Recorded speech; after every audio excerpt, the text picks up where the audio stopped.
Hi, I'm Ben Pearson, the Roadster Tracker, and today, April 11th, 2019, the Beresheet lander attempted to soft land on the surface of the moon.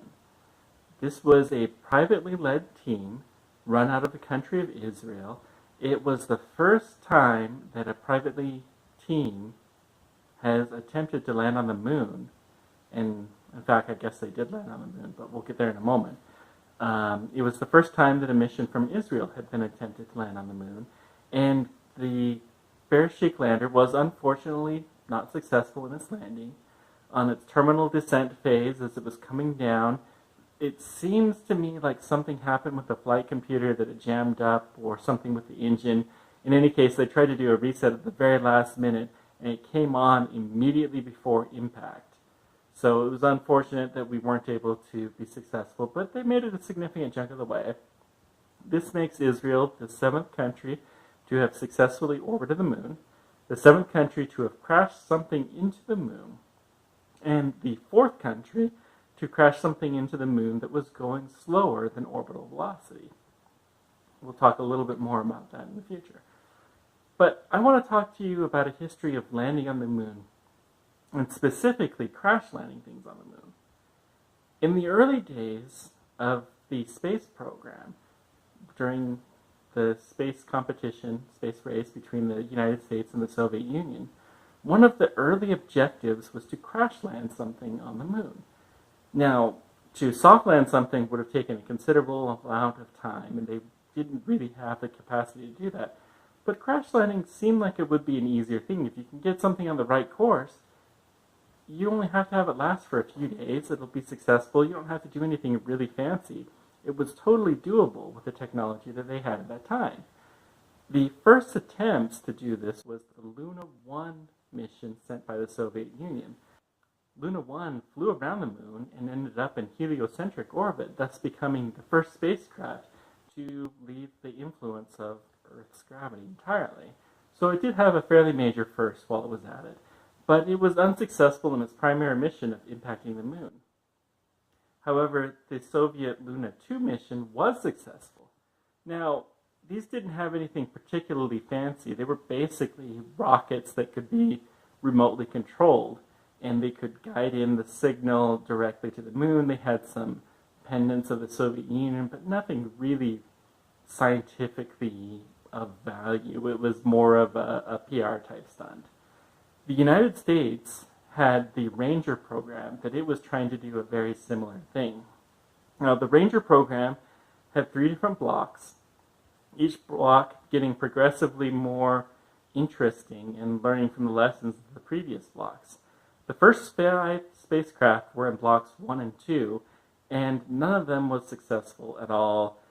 They used some parts that turned out to be not wise to use in space, but we didn't really know any better because it was the early days of the space program, and they weren't able to actually successfully impact. The only one that impacted the moon was Ranger 4. It had failed before it was able to do that successfully, so it didn't have any telemetry to verify this. And in addition, it actually landed on the far side of the moon, not the near side, so we don't even really know where it impacted, but we do know that it was headed on that trajectory when we last talked to it. So the United States became the first people to hard impact the far side of the moon. The Chinese became the first people to soft impact it with their Chang'e 4 lander recently. But there was a continuing history, and they continued to get better and better. The Block 3 version of the Ranger program had 4 spacecraft that attempted to make this landing, and most of them were successful. We were able to get some really interesting high-resolution images from fairly close to the surface before they impacted. Okay, so the Ranger program was successful. Well, what happened next? The interest in impacting the moon became much, much less. Now, we started to send landers to the moon to be able to take pictures of the surface and to say that we had soft landed on the moon. We also sent orbiters. Now, it turns out that almost every spacecraft that has ever orbited the moon will crash into it at some point in time because the gravitational field of the moon is pretty unsteady, and things are just going to tend to crash into it unless you have a really high orbit or something like that. So most of the orbiting spacecraft have in fact crash landed in the moon, but that wasn't really deliberate, and it was of some interest. But there were some more missions that were actually deliberately impacting things into the moon. And it's not something you would really think about. The Apollo program specifically did this. Now, some of you might be thinking, wait, these had humans on board. Don't worry. The humans were safe. It was never anything that had humans in it while it was deliberately on course to impact the moon. But the leftover bits and pieces of the Apollo program were sent to crash into the moon for science.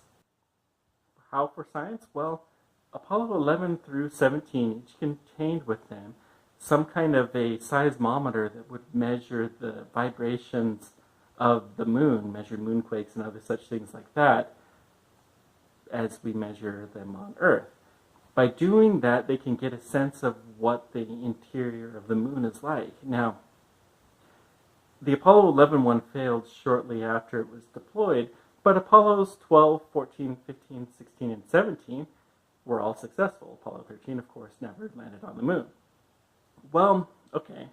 So, starting with Apollo 12's ascent stage from lunar orbit, we deliberately crashed that into the surface of the moon in such a way that we could measure the moonquake throughout it. And we were able to get a sense of what the moon was made out of because of it. And starting with Apollo 13, they also sent the upper stage of the lunar mission, the Saturn V, to impact the moon at a relatively known spot. So that way we had a known mass, we had a known velocity and location and time. You could measure it out and you could get a much better sense of what the moon was actually made out of. So Apollo 13 actually was able to produce a little bit of science, although not nearly as much as they would have desired to do had it gone successful. Okay, so Apollo 14, 15, 16, and 17 continued to send both of their upper stage and their ascent modules. Apollo 16, they lost contact with the ascent module, so it did impact the moon, but we don't really know where it would have done so. But for the most part, we were able to identify these and to get some science results out of them. Okay, great. So what other missions have impacted the moon? Well, aside from the orbiters that have been sent there from a variety of different countries, Israel being the seventh one to have something crash into the moon, we also had the Lacrosse Mission. Now, the Lacrosse Mission was a part of the Lunar Reconnaissance Orbiter. They found that they had a bunch of extra mass on the vehicle. And NASA basically said, hey, we have this extra mass. What do you guys want to do with it? And the team that won basically took the upper stage that it was attached to and guided it into the moon, specifically into the south pole of the moon, the Shackleton crater, crashed it there, which would send up a plume of whatever was in it, and they had another spacecraft that would watch that plume to try to determine what it was made out of. We believed that it was made out of ice because we had had some measurements there. Shackleton crater is on the south pole of the moon. It's this big, giant crater, and it's so big that parts of the south pole of the moon never see sunlight. Parts of them also never see sunset either. It's kind of an interesting place. Okay. So they were able to do that. They were able to verify that, yes, in fact, there was ice in Shackleton Crater, which is now a reason why the Shackleton Crater is one of the primary sites for human missions to the moon that is being discussed. It was not able to be seen from Earth, unfortunately, but it was there. So, okay, what about impacting other celestial bodies? Well, of course, spacecraft have impacted on Mars that have attempted to land and weren't successful, and probably some orbiting spacecraft, although we don't really know about those for certain. They've also impacted into Venus and Mercury at the end of their missions. But what about some deliberate impacting? The only one that I'm aware of was the Deep Impact mission. It even had impact into its name. The goal of the Deep Impact mission was to deliberately crash into a comet to try to see what it was made of. And it was very similar to the Lacrosse concept, where it would have one spacecraft that impacted and another spacecraft that observed from far away to try to determine what it was made out of.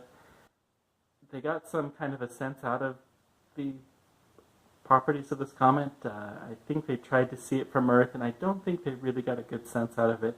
In fact, the same comet, Tempel 1, that it impacted was seen by another spacecraft that flew by a few years later, and so we have kind of a before and after picture, which is pretty neat. Anyways, thank you guys very much for joining me. Let me know whatever questions or comments you guys have. Let me know how you would use an impactor for science.